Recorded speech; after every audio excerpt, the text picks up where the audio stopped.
You come home and find it. A formal notice on your door. Or slipped under it. Your heart drops. Your landlord wants you out. If you have ever been in that situation, or if you are in it right now, this video is for you. Because here is what most renters do not know when they receive an eviction notice. Receiving a notice does not mean you are being evicted.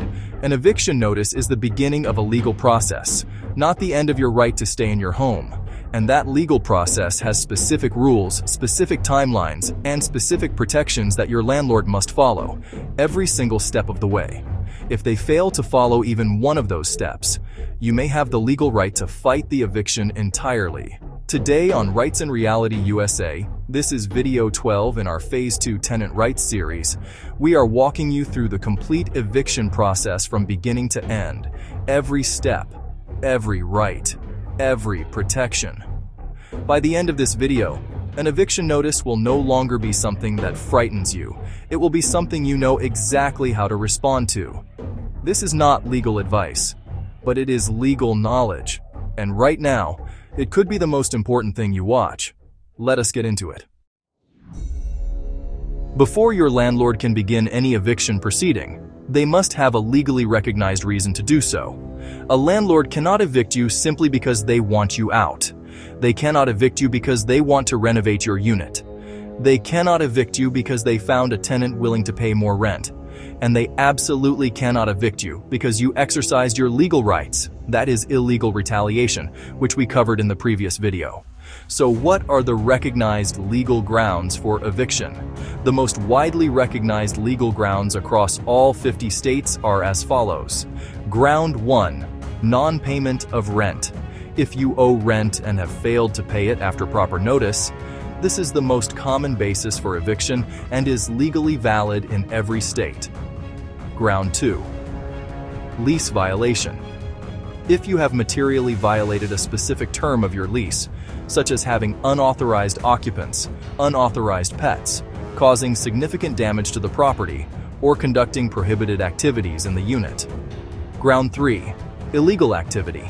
If you are using the rental unit for criminal activity, drug distribution, prostitution, or other illegal conduct on the premises.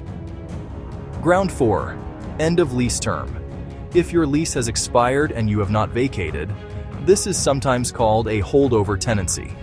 Your landlord can begin eviction proceedings once proper notice has been given. Ground 5, owner move-in or major renovation. Some states allow landlords to evict for these reasons, but strict procedures must be followed. Longer notice periods apply, and in some jurisdictions, the tenant is entitled to relocation assistance.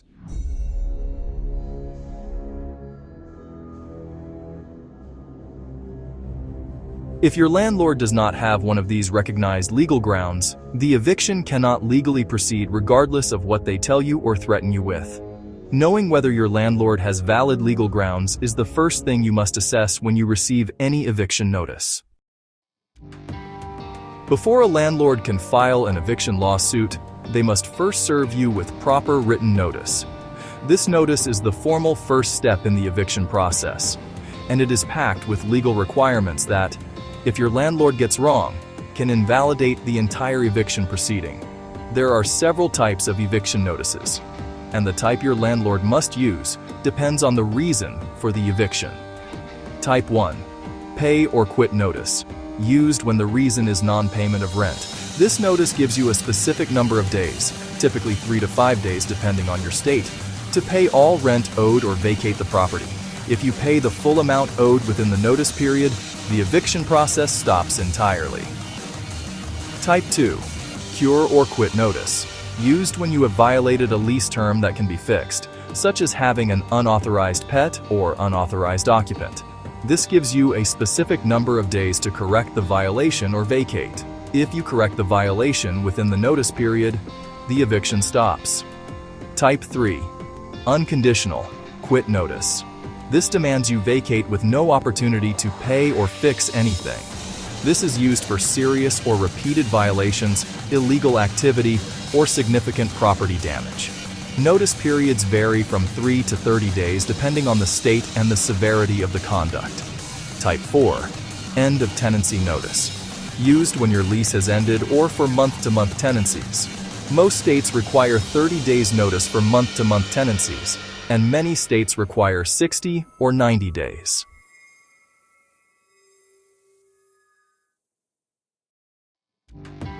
The notice must also meet specific legal requirements to be valid. It must be in writing. It must clearly state the reason for the eviction. It must state the exact amount of rent owed if applicable. It must state the specific lease violation if applicable. It must state the deadline clearly, and it must be delivered in a legally acceptable manner. In person, by posting on the door, or in some states by certified mail. If your landlord's notice is defective in any of these ways, your attorney may be able to have the entire eviction case dismissed on procedural grounds. Read every word of that notice carefully. Check every requirement.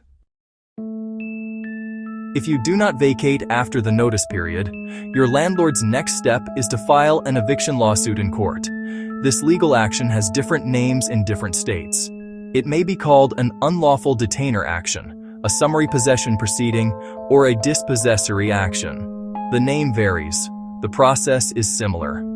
Once your landlord files the lawsuit, you will be served with a court summons. This summons will tell you the date, time, and location of your court hearing. It will also give you a deadline to file a written response called an answer, if your state requires one. This is one of the most critical moments in the entire eviction process, and it is where most tenants make their most costly mistake. If you do not appear at your court hearing, in virtually every state, the judge will automatically enter a default judgment in your landlord's favor. You lose without presenting any defense, and an eviction judgment on your record will make it significantly harder to rent housing in the future. Always appear. Always respond. If the court rules against you and issues a judgment for possession, your landlord's next step is to obtain what is called a writ of possession.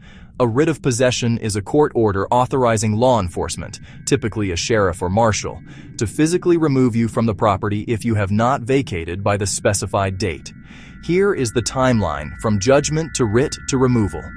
After the judgment is entered, you typically have a short window to voluntarily vacate, usually 3 to 10 days depending on your state, before the writ is issued. Some states allow you to appeal the judgment within this window, which can temporarily delay enforcement of the eviction. Once the writ is issued and delivered to the sheriff's office, law enforcement will post a final notice on your door, giving you a specific date and time by which you must be out. This final notice period is typically 24 to 72 hours. Writ of possession. Only law enforcement can physically remove you, not your landlord. Never your landlord. This is an important legal point. Even after a writ of possession is issued, only law enforcement can execute that writ and physically remove you or your belongings. Your landlord still cannot change your locks, remove your belongings, or enter your unit without law enforcement present. Any landlord who attempts to physically remove you without a law enforcement officer executing a valid writ is committing an illegal self-help eviction, regardless of what any court has ruled. An eviction notice does not mean you will be evicted. A court filing does not mean you will lose. There are several legal defenses that tenants successfully use to fight evictions.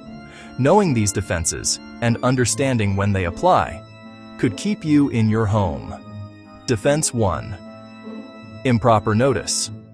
If your landlord's eviction notice was legally defective, wrong dates, wrong amounts, wrong delivery method, missing required information, many courts will dismiss the eviction case entirely and require the landlord to start over with a proper notice. Always examine your eviction notice for technical defects. In eviction law, procedure matters enormously. Defense 2. Acceptance of rent after notice. In most states, if your landlord accepts any rent payment after serving you with an eviction notice, they have legally waived that notice. The eviction process must restart from the beginning. Keep records of every rent payment you make, including the date and method of payment.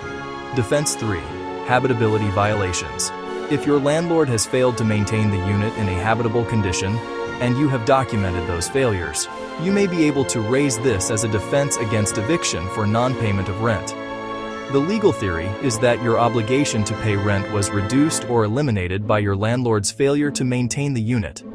This defense requires documentation. Photographs, written repair requests, and reports to housing authorities all strengthen this defense significantly. Defense 4. Retaliation.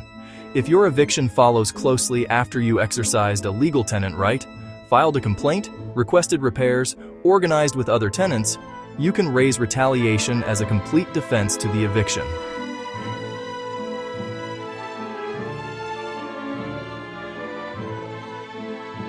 Defense 5. Discrimination. If you believe your eviction is motivated by unlawful discrimination based on race, religion, national origin, sex, disability, familial status, or other protected characteristics, this is both a defense to eviction and the basis for a separate legal claim against your landlord under the Fair Housing Act. For any of these defenses, consult a tenant attorney or your local tenant legal aid organization as soon as you receive an eviction notice. Many jurisdictions offer free legal assistance for tenants facing eviction. Time matters. The earlier you seek help, the more options you have. This chapter covers two things that most people going through an eviction do not think about until it is too late. What happens to your belongings and what an eviction does to your rental record. Let us start with your belongings. If you are evicted and leave belongings behind, your landlord cannot simply throw them away or keep them. In most states, landlords are required to follow specific procedures for handling a former tenant's abandoned property. The most common requirements are that the landlord must provide you with written notice that your belongings are being stored. They must give you a specific number of days, typically 15 to 30, to retrieve your belongings.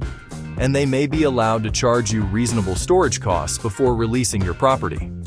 Only after following this process, and only after the legally required period has passed, can a landlord legally dispose of or sell abandoned belongings. If your landlord disposes of your belongings without following this process, you may have a civil claim against them for the value of those items.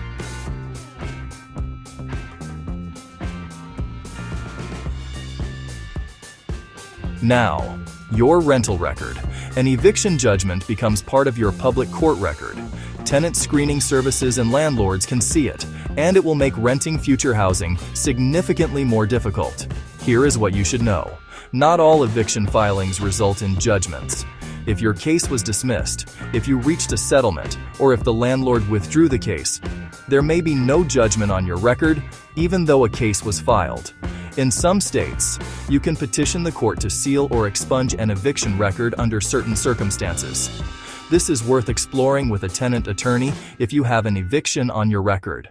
Many cities and states also have laws restricting when and how landlords can consider eviction history in rental decisions, particularly for evictions that were dismissed or that occurred more than a certain number of years ago. Check your specific state's laws on eviction record sealing and tenant screening restrictions. Let us bring everything together.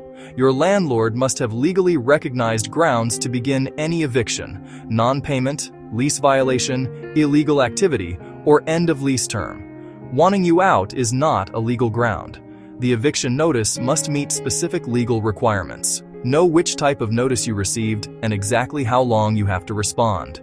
Do not ignore your court summons. Failing to appear means an automatic judgment against you. You have legal defenses available: improper notice, rent acceptance, habitability violations, retaliation, and discrimination. Explore every defense with a tenant attorney. After the court rules, only law enforcement executing a valid writ can physically remove you. Your landlord never has that right on their own. Your belongings have legal protections even after eviction, and your rental record can in some cases be sealed. If you are facing an eviction right now, do not wait. Contact your local tenant legal aid organization today. Many provide free services and can help you immediately.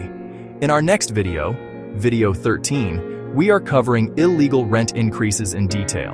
What your landlord can and cannot charge, how to challenge an illegal increase, and what rent control actually means for you. Subscribe now and turn on notifications so you never miss a video. Until then, stay informed, stay protected, and remember, knowing your rights is your right.